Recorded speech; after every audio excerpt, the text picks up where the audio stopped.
Hello everyone. It's 5th February and yes, this is second month of 2022 and we are at the first video of the crypto weekly news.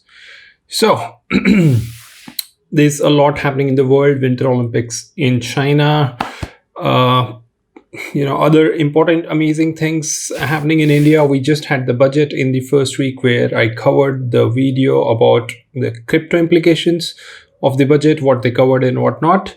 If you have not seen that video, you can have a look here.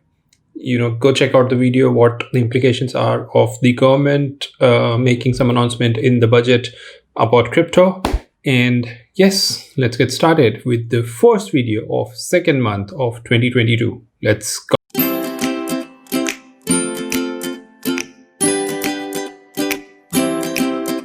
Talking about the Winter Olympics in China, we have China CBDC making a big splash. So digital yuan is a big attraction in the Winter Olympics. And yeah, all the people in China, whether they are international athletes, whether they are Chinese people, they will all be able to use the digital yuan while they are at the games.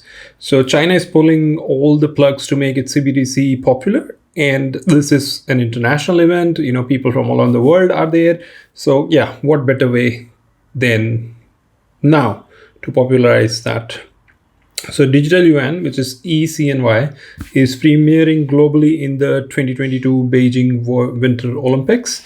And yeah, they're making a big splash about it. Now, China, we all know, has been very particular about blocking all cryptocurrencies. They have blocked everything else except, and they have even gone ahead with their CBDC.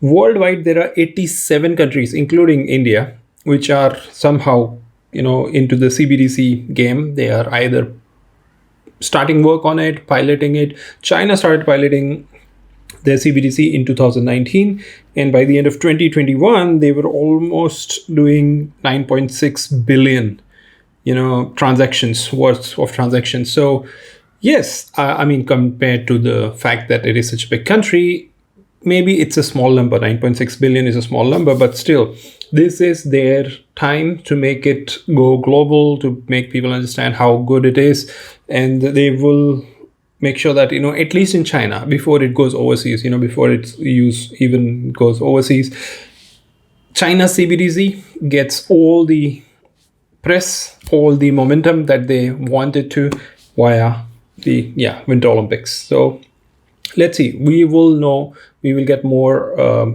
details as to how much worth of transactions happened with China's own cryptocurrency or CBDC by the end of the Winter Olympics when they end, and I will cover it again for you.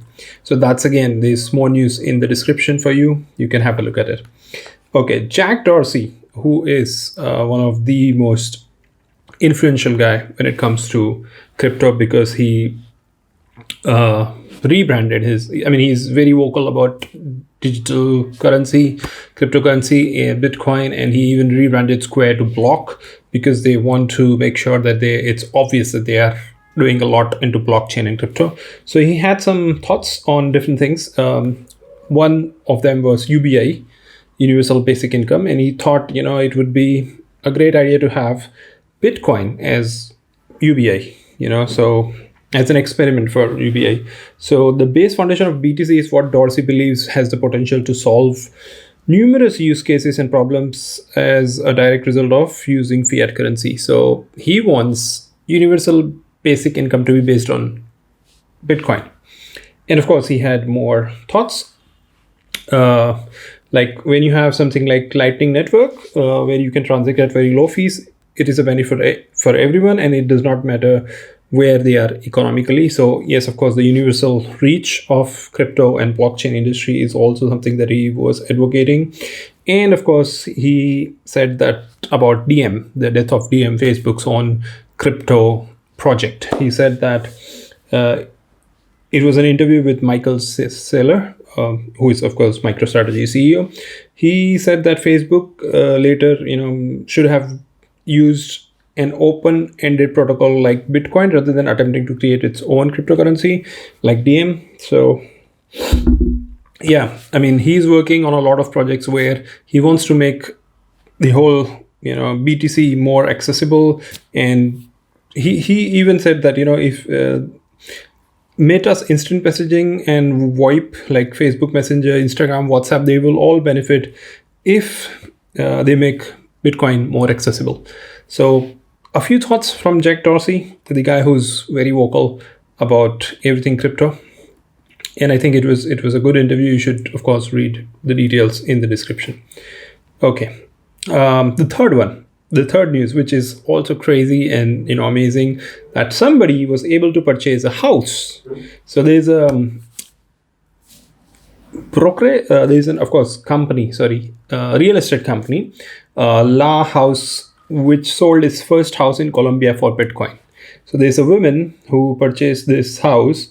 The company sold its first home for Bitcoin last month when a Peruvian woman exchanged 5.78 Bitcoin for an exclusive apartment located in one of the most highly valued areas of the city of Tulum, Mexico's Riviera Maya. So we have Bitcoin being used as currency for buying real estate. People are buying houses with Bitcoin. Great news, which is what India doesn't want. It wants to categorize it as digital assets, not letting it use as a currency. But we'll see. I mean, I have covered some things as to what could be the implications of doing that. And again, this is a shameless plug, but yes, go watch my video on India's announcement about cryptocurrency in the budget. Like I said, it was, if you haven't checked after this video, go and check it out. It is on my channel and it was linked in the beginning of this video at up top here. Okay, cool. So that's the 3 international news. If you've not subscribed to the channel yet, of course, it would be wonderful if you can. Let's go on with the India news. Okay. So what's happening in India is amazing. I mean, people are going crazy. So an Indian couple just had a blockchain wedding with vows in NFT and digital priest. What happened? What did they do? Let's read that in a little bit more detail. So the wedding was exciting and of course joyous as it was backed by blockchain. It was India's first blockchain wedding. And soon after the marriage in November 2021, Shruti Nair and Anil Narasipuram, both the bride and the groom residing in Pune, were on their laptops, cementing their union in blockchain technology through an Ethereum smart contract. And there was a digital priest, Anup Paki, who mined the NFT and OpenSea platform and transferred it to the couple by the powers vested in him by Ethereum. So yes, funny thing, I mean, of course, this is not the first one.